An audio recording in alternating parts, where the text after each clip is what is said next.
Ya veían, están con nosotros el doctor Gustavo Salle. Bienvenido, doctor. Gracias. El doctor Enrique Viana. Gracias. En este caso, integrando una nueva fórmula presidencial sin cuota de género. Ya vamos a hablar de eso porque es parte de los temas que... Por supuesto que con cuota de género, sí.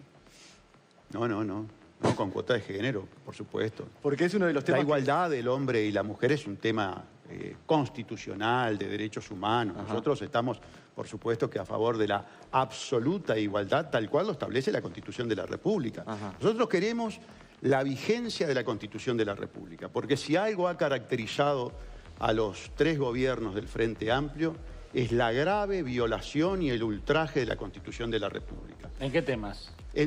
Prácticamente en toda la agenda gubernamental. Podríamos tener un programa de varias horas enumerando las violaciones de la Constitución. ¿Y en este tema de género, por ejemplo? Mire, le voy a poner el más importante, porque es muy caro a la izquierda, al propio Frente Amplio, los derechos humanos. Los gobiernos de Mujica y de Vázquez fueron gobiernos terroristas de Estado. Mujica y Vázquez son dos criminales de lesa humanidad, que no han sido juzgados, ¿saben por qué? Porque existe una maquinaria de impunidad y encubrimiento, que es la Fiscalía General. De lo contrario, Mujica y Vázquez deberían estar presos. Y no porque lo diga Salle, sino porque ha habido confesión de esa criminalidad. Cuando Bonomi, por ejemplo, bueno, obviamente Bonomi también responsable de esa violación de los derechos humanos, que encubre, por ejemplo, el presidente del Frente Amplio, Miranda, que es uno de los damnificados, víctimas del terrorismo de Estado de la dictadura militar.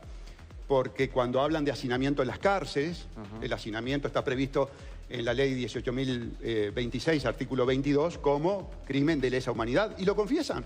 Pero con ese criterio todos los presidentes de las últimas décadas han sido criminales de lesa humanidad. Y tal vez sí, tal vez sí. ¿Y por qué no tenemos al resto del mundo señalándonos, doctor, con ese nivel de... No, yo entiendo que viene la ONU y dice que se están cometiendo violaciones. Ahí está, usted mismo se corrigió. Pero esos organismos no dicen que son terroristas de Estado. Usted mismo se corrigió. Usted dice el informe de Manfred Nova, que es lapidario. Peor todavía, porque eso significa que estamos en offside. Eso significa que nos han advertido que se están violando los derechos humanos en el Uruguay y nada se ha hecho. Pero no vienen y dicen los presidentes son los responsables terroristas de Estado por esto. Acusan de no poder resolver la situación. ¿Quién es el responsable entonces? No, está bien, yo entiendo.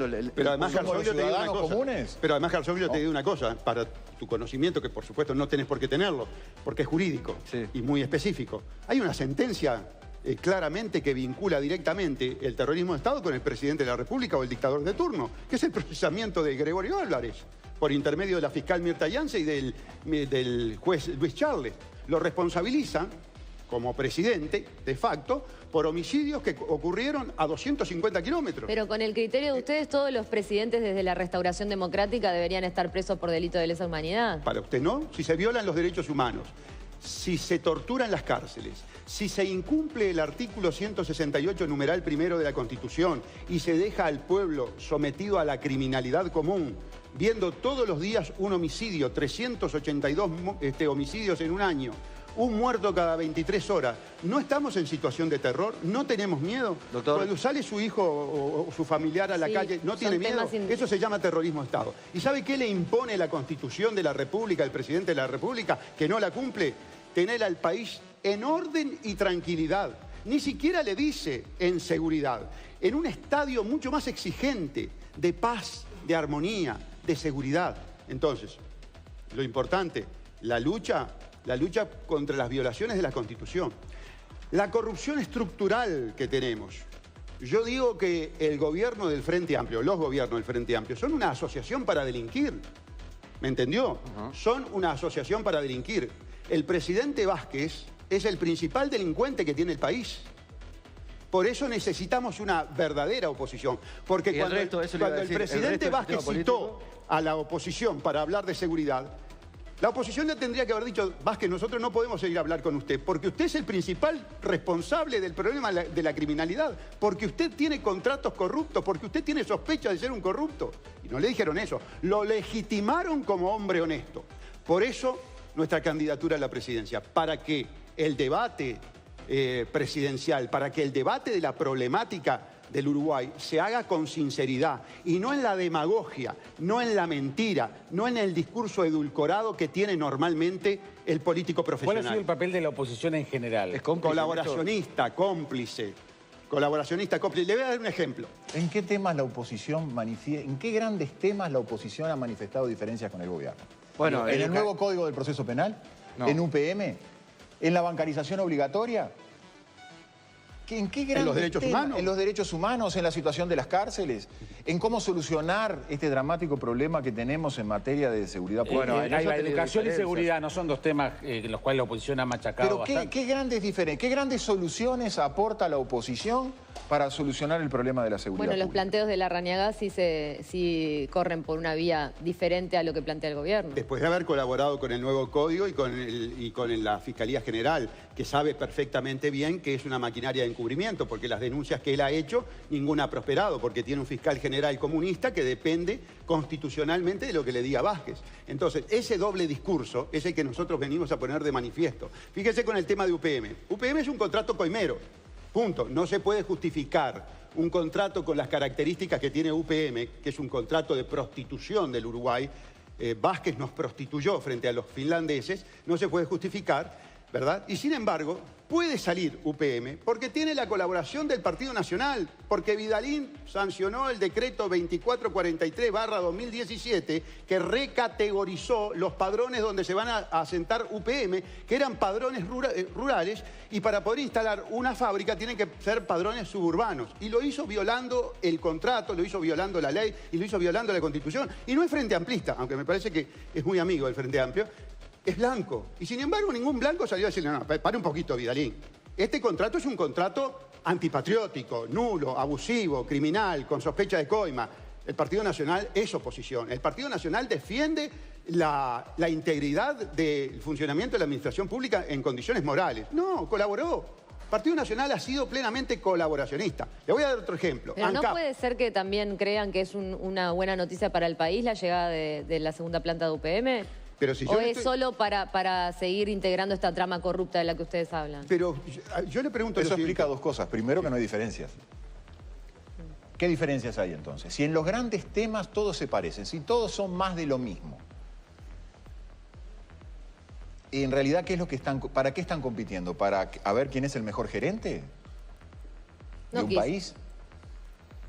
Cuando no hay diferencias, cuando uno en el espectro... Ese es el acto de desesperación que nos lleva a ir detrás de Gustavo Salle para tratar de exponer a la ciudadanía un conjunto de verdades. ¿Cómo piensan encauzar políticamente esta candidatura, esta fórmula? ¿Van a generar un partido nuevo? ¿Van a hablar con un partido ya? No, tenemos dificultades serias para la formación de un partido nuevo porque esto fue producto de una reflexión de mucho tiempo, pero que al ver el panorama político y ver que en el panorama político no se ofrecen alternativas para lo que creemos que cierta parte de la ciudadanía quiere, nos obligó a salir a último momento. Y los tiempos, eso es muy importante, los tiempos y los requisitos que establece la ley electoral son muy exiguos, los requisitos son muy importantes y creemos que la formación de un partido es una opción que prácticamente hemos descartado. Estamos explorando alguna Ustedes otra hoy necesitarían, si quisieran, 1.300 firmas para... En total, aparentemente no. 1.300 fue en determinado momento, cuando salió la ley de partidos políticos, sería un número menor. Ajá. Pero de cualquier manera sería muy escaso el tiempo, porque hay que conseguir todos esos elementos y formalidades 150 días antes de las elecciones internas. Pero esto es una demostración de lo que nosotros venimos criticando desde mucho tiempo. Cómo en el Uruguay existe algo que en realidad no podemos llamar democracia, sino que tenemos que llamar partidocracia. Es decir, partidos que han asegurado como un blindaje para que solo ellos puedan mantenerse en la competencia, cercenando toda posibilidad de libertad política. Hay un asunto allí también con el financiamiento de esos partidos, ¿no? Por Con supuesto. dinero del propio Estado. Nosotros somos un partido que no va a tener ningún tipo de financiamiento. Y hasta le diría que hasta en forma dogmática y de principio, porque somos un partido que no queremos estar condicionados de ningún tipo de punto de vista. Somos un partido que no va a pasar el sombrero a Punta del Este como fueron dos partidos ahora este fin de semana. Porque cada pasada de sombrero y cada puesta de $2.000, como aparentemente se puso el ticket, significa un condicionamiento, significa clientelismo. Y contra eso, contra esa forma de corrupción, entre otras tantas, es que vamos a combatir. ¿Qué forma de financiamiento promueven? Nosotros no vamos a tener ningún tipo de financiamiento. Bien. Vamos a hacerlo como dos ciudadanos comunes gastando la suela de los zapatos. Exactamente. Mire, yo tengo un video que está en las redes, en el que digo, y por suerte lo mantuvieron, El día que me vean candidato a la presidencia de la República con posibilidades presidenciales es porque los traicioné, es porque me vendí a una corporación o recibo dinero de algún grupo de poder o algún gobierno extranjero. Y lo sostengo. Y no es contradictorio con lo que estoy haciendo. ¿Por qué? Porque soy consciente que en el estado de situación actual, en este momento yo no tengo posibilidades presidenciables. Ajá. Yo lo que estoy haciendo es irrumpir en la escena política para desenmascarar la demagogia, la mentira, los pactos, ¿verdad?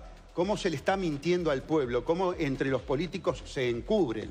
Esa es nuestra finalidad en principio. Ajá. Todo esto que nosotros estamos diciendo de esta forma muy drástica, pero debidamente fundamentada, no se olviden que yo vengo trabajando contra la corrupción desde el 2006, luego se incorpora el doctor Viana cuando con dignidad renuncia a su cargo de fiscal para no ser cómplice de un código que es criminal, que es extorsivo, que es inmoral, que lo impuso el Departamento de Estado de Estados Unidos para todas las colonias, ¿verdad?, de su patio trasero, que lo implementa además el Frente Amplio llamándose de izquierda.